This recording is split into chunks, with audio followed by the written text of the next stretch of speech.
नमस्कार दोस्तों, स्वागत है आपका हिंदी बुक इनसाइट में, जहां हम किताबों के गहरे विचारों को आसान और दिलचस्प अंदाज में आपके सामने लाते हैं।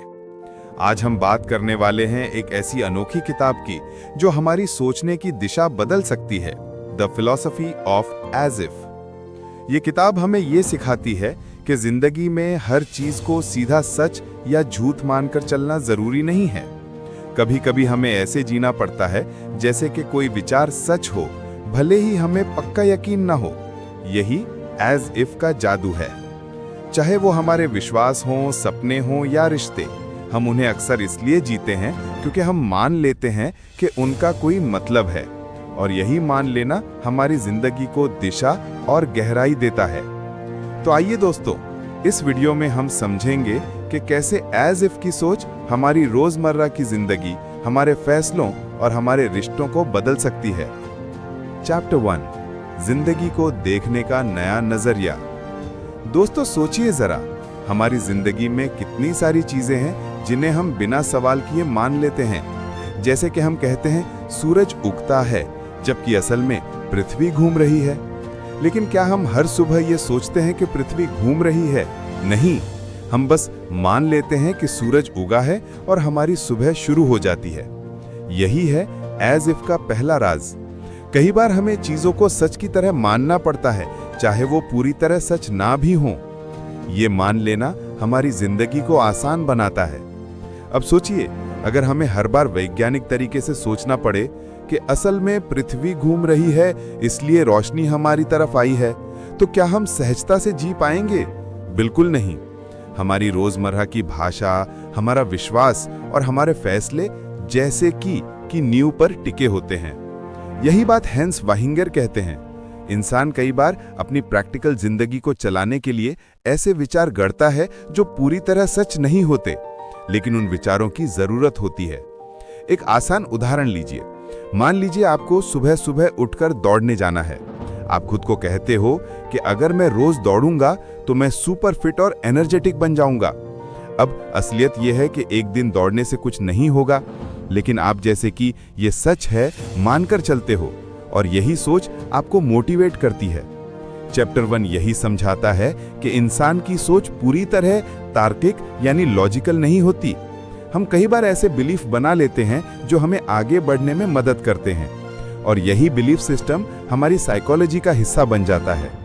दोस्तों, असली जादू यही है कि अगर हम एज इफ की शक्ति को समझ लें तो हम अपनी आदतें बदल सकते हैं, डर को मात दे सकते हैं और सपनों को हकीकत बना सकते हैं। तो चैप्टर 1 हमें यही सिखाता है कि कभी कभी सच और झूठ से ज्यादा जरूरी है मान लेना कि कुछ सच है, क्योंकि यही मानना हमारी जिंदगी की दिशा तय करता है। चैप्टर 2, काल्पनिक विचारों की ताकत। दोस्तों जरा सोचिए, हमारी जिंदगी का कितना बड़ा हिस्सा कल्पना पर टिका है। स्कूल में जब हम छोटे थे तो हमें सिखाया गया कि धरती गोल है, लेकिन किताबों में उसे ऐसे चित्रित किया जाता था जैसे कि वो एक ग्लोब है, सुंदर सा नक्शा। अब असलियत यह है कि धरती बिल्कुल वैसे नहीं दिखती, लेकिन हमने उस चित्र को मान लिया ताकि हम समझ सकें। यही है एज इफ सोच की ताकत। हैंस वाहिंगर बताते हैं कि इंसान के दिमाग में एक खास क्षमता है। वो ऐसी चीजों को सच मान लेता है जो असल में सच नहीं भी हो सकती हैं, और यही हमें जीने, सीखने और आगे बढ़ने में मदद करती है। सोचिए, अगर आप डॉक्टर के पास गए और उसने आपको कहा कि ये दवा आपके अंदर की ताकत को जागृत करेगी। अब भले ही वो दवा एक साधारण गोली हो, लेकिन अगर आपने मान लिया कि इससे फर्क पड़ेगा तो आपके शरीर में सचमुच बदलाव आने लगते हैं। इसे ही कहते हैं प्लेसेबो इफेक्ट, यानी आपका विश्वास ही इलाज बन जाता है। चैप्टर 2 हमें बताता है कि कई बार ये काल्पनिक विचार, ये फिक्शन हमारी हकीकत से भी ज्यादा ताकतवर साबित होते हैं। हम मानते हैं कि समाज में कुछ नियम हैं, कानून हैं, नैतिकता है, जबकि असल में ये सब इंसानों की बनाई हुई कहानियां हैं। लेकिन इन कहानियों को सच मानकर ही हम सभ्यता चलाते हैं। एक आसान उदाहरण, पैसा कागज का टुकड़ा ही है, लेकिन हम सब मानते हैं कि इसमें वैल्यू है। अगर अचानक सब लोग मानना छोड़ दें कि पैसे की कीमत है, तो पूरी अर्थव्यवस्था ढह जाएगी। यानी हमारा पूरा सिस्टम एज इफ पर टिका है। ये बात सोचने पर मजबूर कर देती है कि कभी-कभी झूठ और सच का फर्क उतना अहम नहीं होता जितना उस विश्वास का असर। अगर आप किसी विचार को सच मानकर जीते हो तो वही आपकी हकीकत बन जाता है।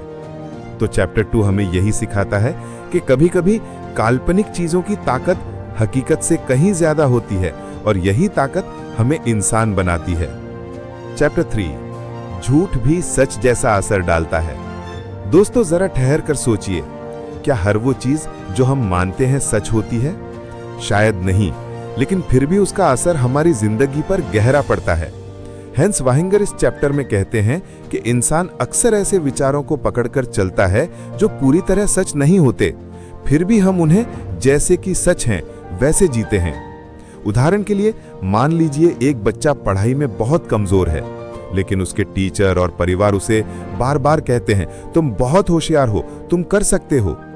अब सच तो यह है कि बच्चा उस वक्त होशियार नहीं है, लेकिन वो ये मानकर मेहनत करने लगता है। धीरे धीरे वही झूठ सच में बदल जाता है। यही है एज इफ की ताकत। असल में हमारी सोच में दो स्तर होते हैं, एक है हकीकत और दूसरा है जो हम मान लेते हैं। और कई बार ये मान लेना हकीकत से ज्यादा असरदार साबित होता है। सोचिए, खेलों में खिलाड़ी कोच से कहते हैं तुम अनबीटेबल हो। अब हर खिलाड़ी हार सकता है, लेकिन यह विश्वास कि मैं हार नहीं सकता उसे मैदान में एक्स्ट्रा एनर्जी देता है। अगर वो बस हकीकत पर टिका रहे कि हारना भी संभव है, तो शायद वो अपनी पूरी क्षमता ना दिखा पाए। चैप्टर 3 यही बताता है कि इंसान की प्रगति का बड़ा हिस्सा इसी सोच से निकला है। विज्ञान में भी कई थियरीज पहले काल्पनिक रूप में शुरू हुई, जैसे एटम। बहुत पहले वैज्ञानिकों ने मान लिया कि हर चीज छोटे छोटे कणों से बनी है। उस वक्त कोई पुख्ता सबूत नहीं था, लेकिन इस मान्यता ने रिसर्च का रास्ता खोला। बाद में जाकर यह सच साबित हुआ। अब जरा ध्यान दीजिए, अगर हम हर बार ये सोचते रहें कि यह सच है या नहीं, तो हम आगे बढ़ ही नहीं पाएंगे। कई बार हमें ऐसे विचारों को अपनाना पड़ता है जो सच नहीं होते, लेकिन हमें जीने की ताकत देते हैं। दोस्तों, यही तो खूबसूरती है। झूठ भी सच जैसा असर डाल सकता है, और अगर हम उसका सही इस्तेमाल करें तो वो हमें डर से बाहर निकालकर नई ऊंचाइयों तक पहुंचा सकता है। तो चैप्टर 3 हमें यही सिखाता है कि सच और झूठ के बीच फंसने से बेहतर है उन विचारों को पकड़ना जो हमें मजबूत बनाते हैं, भले ही वो पूरी तरह सच ना हो। चैप्टर 4, कल्पना, अनुभव और हकीकत का मेल। दोस्तों, जरा सोचिए, हमारी आंखें जो देखती हैं, दिमाग उसे वैसा ही समझता है? जवाब है नहीं। हमारी समझ हमेशा अनुभव और कल्पना के मिश्रण से बनती है। यही इस चैप्टर का मूल विचार है। हेंस वाहिंगर बताते हैं कि इंसान की सोचने की प्रक्रिया सीधी साधी नहीं होती। हम चीजों को सिर्फ जैसे वे हैं वैसे नहीं देखते, बल्कि अपने पुराने अनुभव, उम्मीदें और कल्पनाएं भी उसमें जोड़ते हैं। यानी हमारी हकीकत एक तरह से एडिट होकर आती है। मान लीजिए आप रात को अंधेरे कमरे में बैठे हैं और आपको कोने में कोई हल्की सी आकृति दिखी। आपका दिमाग तुरंत कहेगा, अरे ये तो भूत है।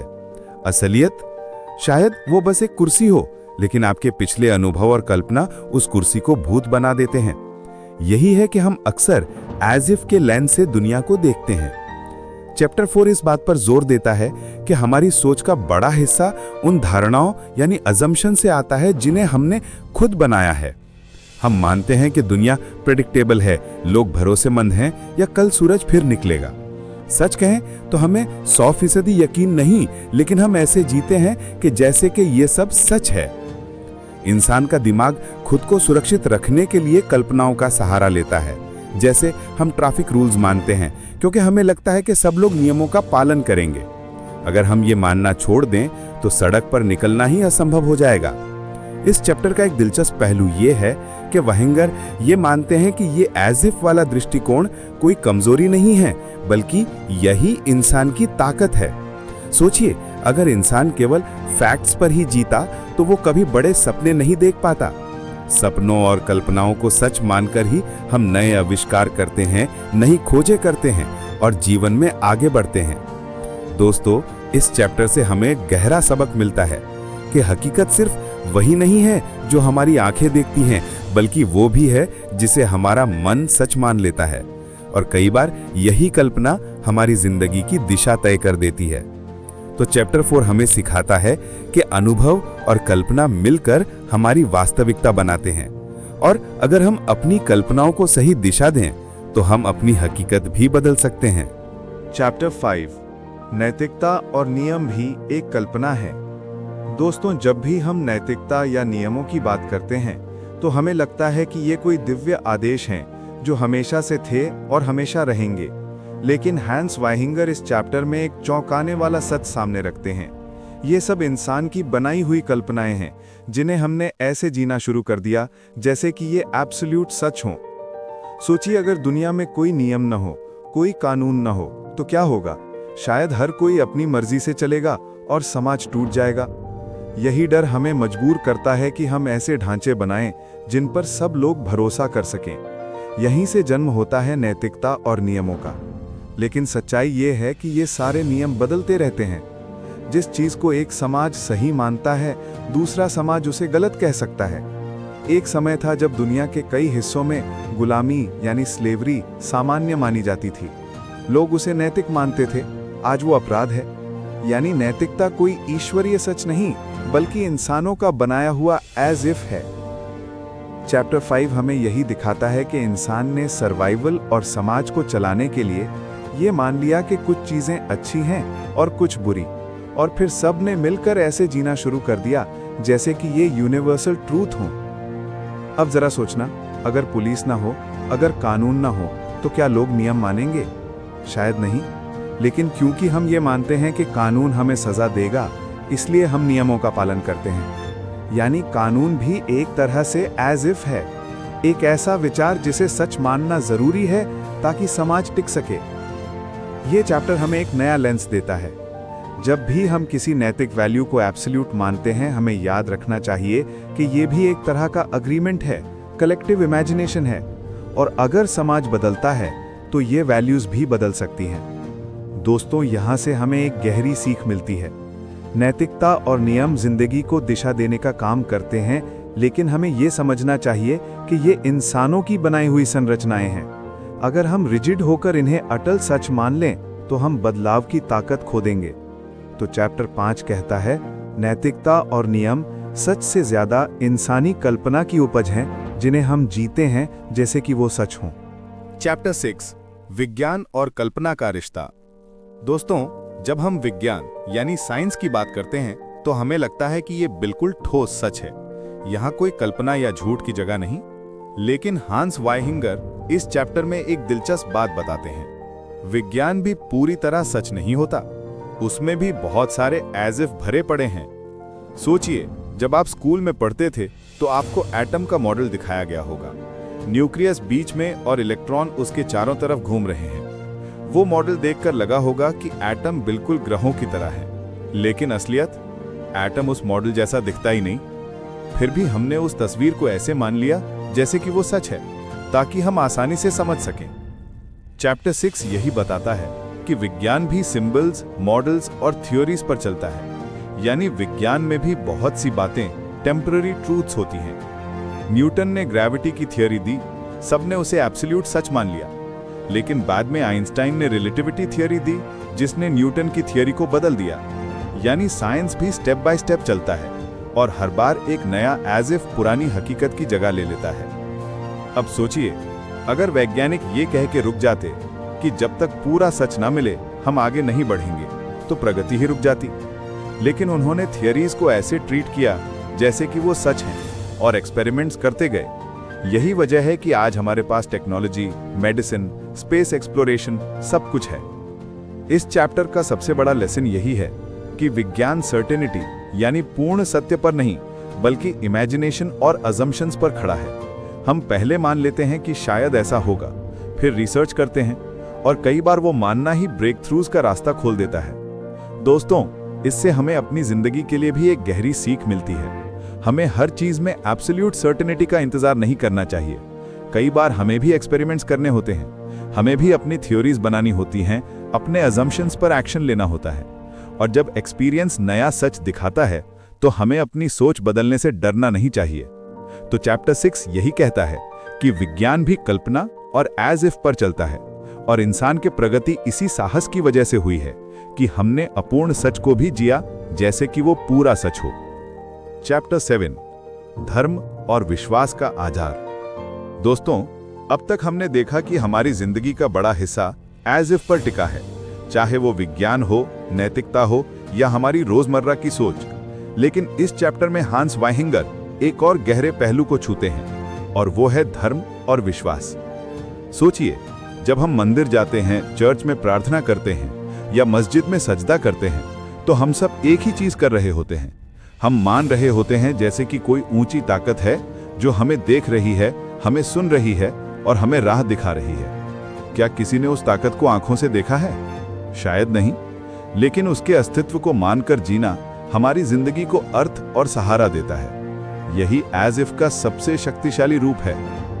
चैप्टर 7 हमें बताता है कि धर्म का आधार तर्क या विज्ञान नहीं, बल्कि कल्पना और विश्वास है। जब इंसान परेशान होता है तो उसे ये मानकर सुकून मिलता है कि कोई शक्ति है जो उसके साथ है। ये विश्वास असल में उसे हिम्मत देता है। उदाहरण के लिए, जब कोई बीमार व्यक्ति प्रार्थना करता है और कहता है कि भगवान मुझे ठीक कर देंगे, तो असल में उसका विश्वास ही उसकी मानसिक ताकत बढ़ाता है, और कई बार यही ताकत रिकवरी की स्पीड को भी बढ़ा देती है।